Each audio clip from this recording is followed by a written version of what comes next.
जय जगन्नाथ सांग माने आज आमे जानिबा भगवान श्रीकृष्णंकर अनन्य भक्त माँ कर्माबाईंकर कथा। राजस्थान रो कालुआ ग्राम रे माँ कर्माबाईंकर जन्म होइतिला। तांको पिता जीवन राम मध्य जणे अनन्य कृष्ण भक्त थिले।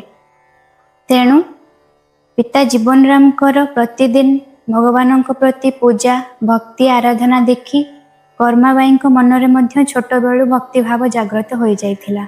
दिने पिता माता तीर्थयात्रा को जीवा समय रे छोट कर्मा को भगवानंकर भोग लगाइबार दायित्व दे गले।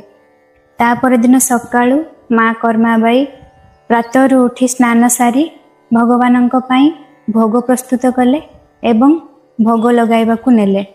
किंतु से देखिले भगवान भोग ग्रहण करुनांती। तेणु से पुनश्च भोग नहीं से अधिक घी एवं गुड़ मिसाई पुणी आनी भोग लगाई देले। किंतु तथापि प्रभु भोग ग्रहण करू नथांती।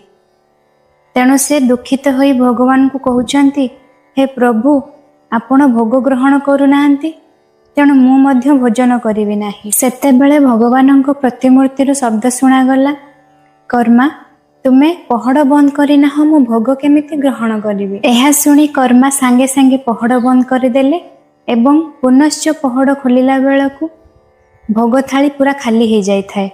एही दिन ठारू भगवान निजे माँ कर्माबाईंकर हाथ तियारी खेचुड़ी प्रसाद ग्रहण करती। परे से जगन्नाथंक पुरी रे आसी बसवास कले एवं सेठारे मध्य भोग लगाइबा आरंभ करदेले। सेठारे भगवान निजे बालक रूप धरी आसी तांको हाथ तियारी खेचुड़ी प्रसाद ग्रहण करती। दिने पुजारी प्रभु जगन्नाथंक ओठरे खेचुड़ीर दाना लागिथिबार देखिले।